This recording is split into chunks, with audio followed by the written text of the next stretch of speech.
Hi, this is Alki, and welcome back to my channel. I'm in what was Michelle's room.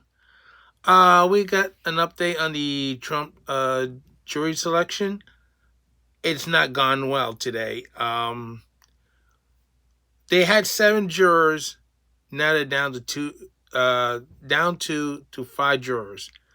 What happened was apparently the press somehow got information about one of the jurors, and the person that got cold feet and decided to want to be excused from the case. The judge was not very pleased. He issued a warning to the press. I just want to remind you, several years ago, the Kyle Rittenhouse situation. MSNBC tried to had somebody follow a jury bus, and that didn't end well, and the judge kicked MSNBC out of the courtroom. Well, I'll explain what happened here because I got this from my news. It says 2 juries excused as jury selection resumed in Trump's case. So jury selection in the former President Trump's hush money trial resumes Thursday, but 2 jurors has also been excluded. Originally, it was 1, but before we got on the video, a second one just got excused. So before the selection began, the jury number 2 was excused. That's the first juror. We lost what would have probably been a very good juror in this case, Judge Marchan says. Hours later, jury number 4 also excused. That brings down the number of seats the jurors down to 5. It was 7, now it's down to 5. We got to start all over again. After excusing the first juror, Judge Marchan admonished the press for revealing too much information about the jurors and asked the press to please refrain from writing about the jurors' physical appearance. Jury selection in the trial over the alleged Trump falsification business record to cover up a sex scandal nonsense during the 2016 campaign will ultimately see 12 jurors with 6 alternate. But I don't know how you're going to have all 18 jurors if you can have the press keep putting the 2 cents in when they don't belong. I would put a gag order on the press saying, if you keep doing this, we're going to send some of your members to jail. That would stop the problem right away. What's the point of having a gag order on Trump and you can't gag the other people? What they're doing is interrupting the court. So, the press shouldn't be giving a free pass here. I'm sorry, Judge Munchin, whatever the fungal your name is.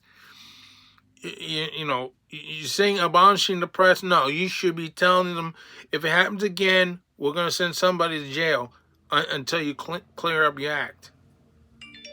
Nearly 200 potential jurors had been brought in so far. 200. All potential jurors will be asked whether they can serve and be fair and impartial.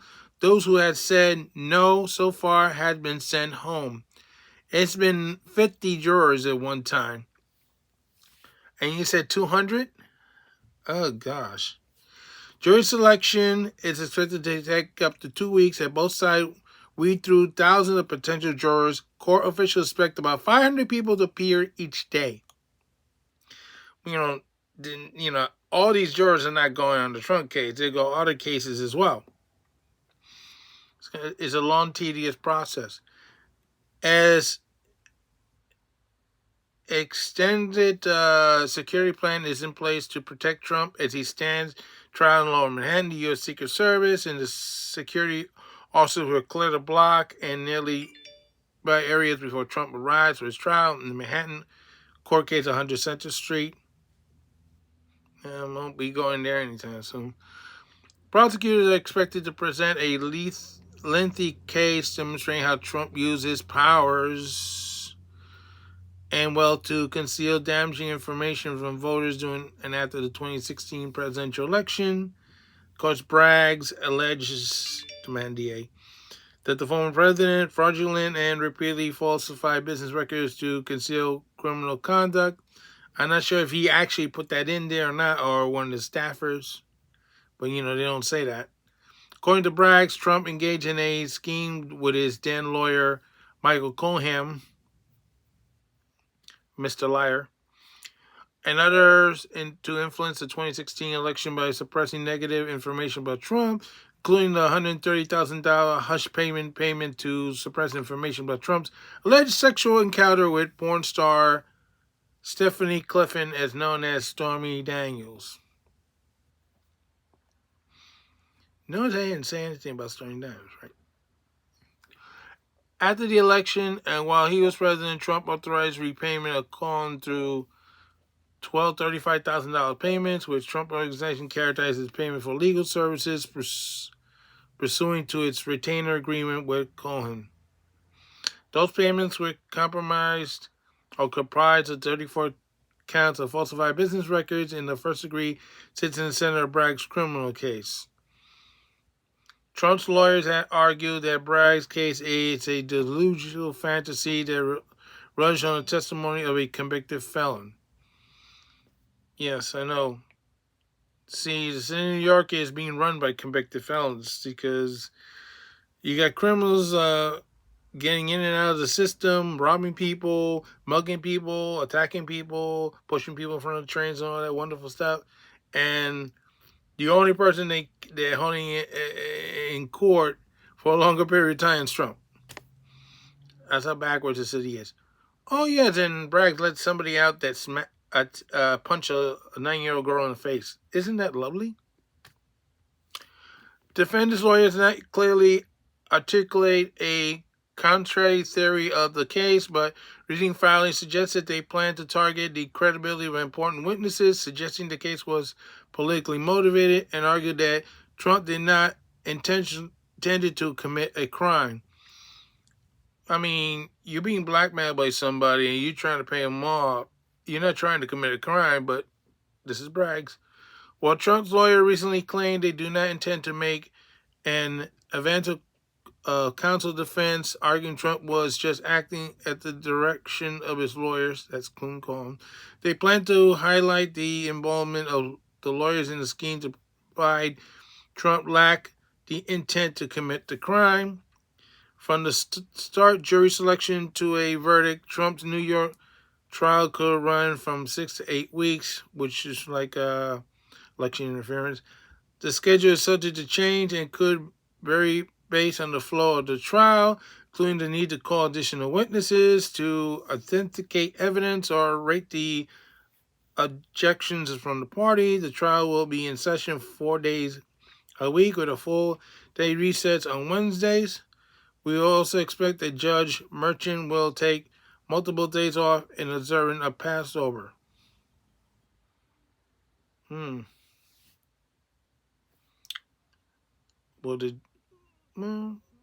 Trump's lawyers be able to do it? Here's some of the factors that will go into the jury selection. This jury will be made up only of people who live in Manhattan, one of New York's 5 boroughs, or English-speaking U.S. citizens over the age 18 who have not been convicted of a felony, who are eligible for jury duty in New York. Court officials identify potential witnesses or jurors from a list of registered voters, taxpayers, driver's license holders, public benefit recipients, and other sources.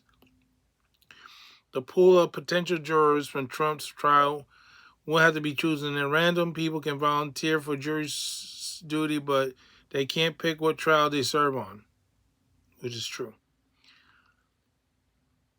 The jury duty is compulsive, but if you can get an excuse for various reasons, including a financial or medical hardship. Judge John M. Marchan will begin by bringing a large number of potential jurors in this courtroom. He will then give a brief outline of the case and introduction of the defendant, Trump to the jury. The judge will then ask the potential jury a critical question. Can they serve and be fair and impartial? Those who cannot will be asked to raise their hands. For this trial, jurors who indicate they cannot serve or be fair will be dismissed. Those who remain will be called in the groups in a jury box where they will be asked 42 questions, some with multiple parts. The lawyers on each side will have a limited number of strikes of what they can use to exclude potential jurors who they don't like without a given reason. They also can argue in a particular juror should be excluded, but will have to get the judge to agree to dismiss that person. The process will take until 12 jurors and 6 alternates have been picked. More groups of potential jurors can be brought in the courtroom if needed. Well, I'm not going to continue reading because this is the same nonsense about the jury duty thing. But the thing is, you had 7 jurors, and because of the media, you lost 1. Now you're down to 6. And I don't know what happened to this person because they didn't mention what happened. Now you lost that juror. Now you're down to 5. Now you got to replace the 2 that you just lost today. And still look for a remainder for the 18. This is kind of frustrating. This is the reason why they bringing him into court. He can't campaign while this is going on. He can campaign after he leaves court. Maybe a little campaign, during lunch break. I think, yeah, it is campaign interference. I'm not just saying I'm for or against Trump, but I'm saying that this hush money case doesn't pass the smell test. And I don't like Alan Bragg's because you have a situation in Manhattan and the rest of the city is going to pot. All hell's breaking loose. You had crimes and everything. You had him letting criminals off on no cash bail and they committing more crimes. You remember he is the same district attorney who allowed some migrants beat up some police around Times Square in that hotel. He let them go, and then they had a manhunt looking for these people across the country afterwards.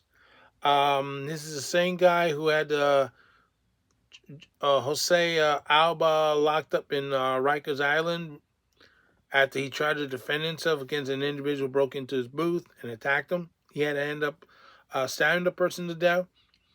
Even though the video showed that he had self-defense, he had the man locked up, unnecessary in prison, until protests from the public and the mayor forced Allen Bragg to let the man go. He had to leave to the Dominican Republic. I didn't know he came back. Trump went to see him at his bodega, but he wasn't there. But that's the point.